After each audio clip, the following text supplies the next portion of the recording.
Hello, I'm Zach. Today I want to share with you a new development paradigm for large language model application. So I recently built a YouTube summarization tool that uses large language model to help you extract interesting topics and explain the questions and answers in a very friendly way.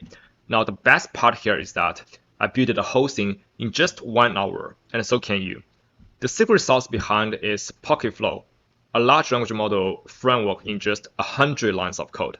You heard that right, it's just 100 lines, but the simplicity is its power because it allows AI assistant like Cursor AI to build the application for you. So in this video, I will show you a step-by-step tutorial on how I built such a YouTube summarization application using Cursor AI plus Pocketflow in just an hour. Let's dive right in. So let me start by quickly motivating why I built this YouTube summarization tool. So Lex just dropped a very nice podcast a few weeks ago on the topics of DeepSeek. I've already watched the first 1 hour and it's very, very interesting, but the whole video is 5 hours long. And I don't want to sit here for another 4 hours. And what I want instead is like a quick summarization of the rest of videos so I can pick which part I want to focus on. Now, this is a summarization problem here, and the very naive solution is, of course, just dump the whole transcript into a chatbot like Cloud, most recently 3.7, and ask it to help me generate a explain like IM5 summary. And here's the results, which is not satisfactory. So it starts by what happened with DeepSeek and why does this matters. This is okay, but it misses a lot of interesting questions. Like I think in the video they discuss a lot about the reasoning implications and how the affects compute that's missed out here. I don't love the part of key player in the AI race. It is essentially talking about all these AI vendors, which is not really interesting. Like when I was looking for this summary, I'm more looking for this high-level, intellectually interesting topics. So what I want to generate instead is like a more detailed, more in-depth summary that starts with these high-level topics on, how China AI models are changing the global AI race, why does reasoning matters, how does the compute chips made, and why this TSMC affects the whole global economics. And so next, let me briefly mention what is Pocketflow. So Pocketflow is a large language model framework in just 100 lines of codes, and you can see all the source codes right here. It is essentially some Python library that represents the class of a node, a graph, and some extension. And that's it. Building on top of all these graph representations, we can express all these popular design patterns like workflow, agents, retrieval augmented generations, and so on.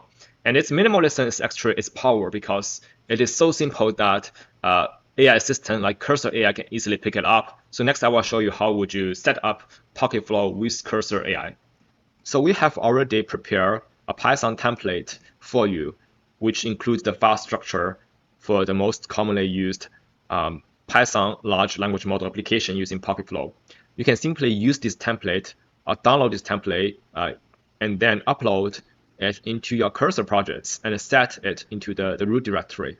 Now the secret sauce here is this Cursor root file, which is essentially the documentations of the Pocketflow. And these Cursor root files will be set into the context of the Cursor AI agent, such that Cursor AI can understand Pocketflow. So we can verify this by simply ask the Cursor AI agents, help me describe briefly about Pocketflow. And this you can see here, because of the Cursor root file, Cursor AI agents already has the Pocketflow in its context, and it understands the framework and is ready to help you build the application based on Pocketflow. Now, in some cases, you may run into some issues when Cursor AI doesn't have the context of the Pocketflow. So a foolproof way to making sure it works is simply go to the root files and copy paste the whole documentation into the user roots. In this case, Cursor will always put this documentation into the context of the AI system. So let's use Cursor AI to help us build the YouTube summarization here. Let's start by asking Cursor AI, help me build a project that you summarize YouTube videos. It takes a YouTube video's inputs, extract interesting topics, and generate question answers. Then explain the above in a very friendly manner as if I'm 5, and finally generate an HTML page to visualize the summary. Just in a few minutes, Cursor AI has already drafted the project requirements, which looks solid, and the different utility functions. We have YouTube video processing, audio transcription, large language model, content processing that chunks text, HTML generations, and file saving. This is a good start, but usually, we don't want to really, process the video and audio ourselves because YouTube should already done that for us. And also, I don't think the text chunk is necessary because the transcript is not that long that can already fit well into the context of the current large language models. So let's just say like, hey, help us simplify the utility function. Don't process audio, just find a solution to get transcript directly, and you don't need to chunk the text. So very quickly, Cursor AI has helped us simplify the utility functions for only YouTube transcription, large language model, HTML, and the file saving. This looks good. Let's just say, hey, fill in this part for the design doc and write the codes. Okay, in a few more minutes, Cursor has already finished the implementation. It starts by going through the file directory to explore the projects. It then updates the design doc. Okay, so essentially fill in the requirements and describe the utility function and also design the flow for us. Then it also implements the utility functions and also update the requirements, which is good. For the utility function, usually you want to test it out yourself. So we can just, going through the terminals and starting from the core large language model, we can see if this function works by just using that to ask a question about what's the meaning of the life, and it responds well. Then let's check the YouTube utility function. So here it generates the transcript given a YouTube link. Oh, it also gives us a default YouTube link. Let's see what the video is for. Okay, we just get rickrolled by Cursor AI, which is pretty nice. But let's see if the function works or not.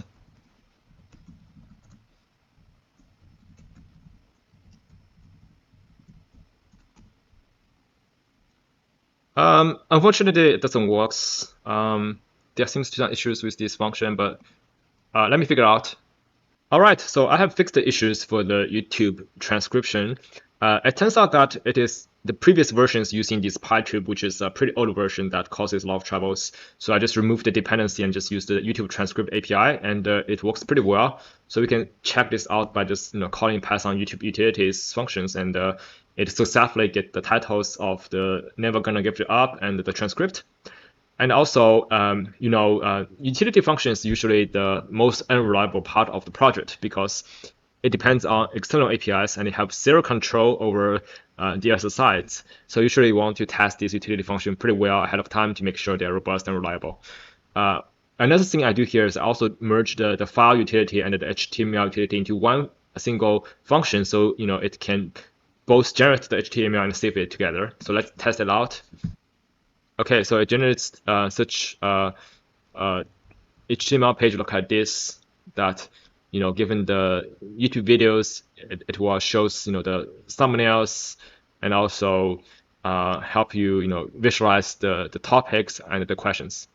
Okay, so we have just finished the implementation of utility functions. Next, we will focus on the design of the workflow for the large language model application. So Cursor AI has already helped us made an initial draft of the workflow. Starting from the input YouTube video, it will extract the transcript, identify topics, generate the summary and the questions, and finally generate and save the HTML codes. This is a good starting point, but I think it missed a very important design pattern called MapReduce. So here we have the workflow generates a list of topics for us, but each topics are kind of independent, and we're going to generate a summary and a question and answer for each of these topics. Now, instead of having one node that do the task for all the summary, what we want is kind of like a map process that maps based on topics, and we have one large language model call for each of the topics one by one, and finally we're going to reduce the task back into an aggregated results. And such a MapReduce process can greatly improve the system's performance and reliability. Okay, so now let's implement such a MapReduce design pattern by simply ask Cursor AI to do so. All right, in just a few minutes, we have Cursor AI helped us update the design doc. So we can take a look at the update workflow. After we extract information from the video, we're going to have this MapReduce processing. It will first identify all the interesting topics from the video And then we'll process each individual topic one by one, and finally reduce the results by aggregate the topics, the questions, and the answers. And we can see that for the processing node, we're going to have a batch node. Essentially, it's not a single LLM call, it's a batch of a large language model call for each of these topics. Now this design looks great. Let's finally going to implement the design, and the implementation is actually the easiest part because we can just simply ask Cursor AI, help me implement based on the design. In around 5 minutes, Cursor has finished the implementation of the workflow.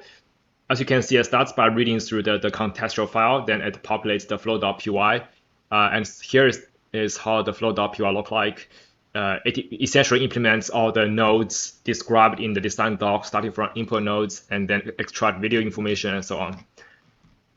And finally, all these nodes are connected together into a workflow that is used to generate the final YouTube summary.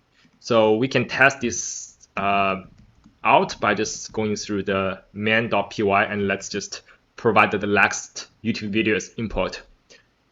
And then it is generating it is extracting the YouTube informations and generating interesting topics, which will take a while because it's quite a large transcript. But let's wait for a few minutes. So finally, in about 3 minutes, the script has finished, and we have the result summary in this HTML page. We can render this HTML and see nice visualization of the YouTube titles and the thumbnails. We also have a kid-friendly summary of these YouTube videos, some topics on AI models, open weights AI, and a few interesting questions under these topics, like what's the AI reasoning part, what's the politic implications, why companies need electricities, and also other topics on hardware and mega clusters. And we can see that this is a much higher quality summarization compared to the naive single prompt approach. So this concludes this video tutorial. Hopefully you are somehow convinced that this is the future of the large language model application development. We believe that in the future, humans' roles is more on the high-level system design through chatting, while this low-level coding and implementation will be delegated to AI assistant like Cursor AI. And throughout the process, Pocketflow, the large language model framework in just 100 lines, is the core because it is very simple and works very well for these AI assistants. I plan to do more tutorial on different applications. So if there's any specific application you want to see me build, please let me know. See you next time.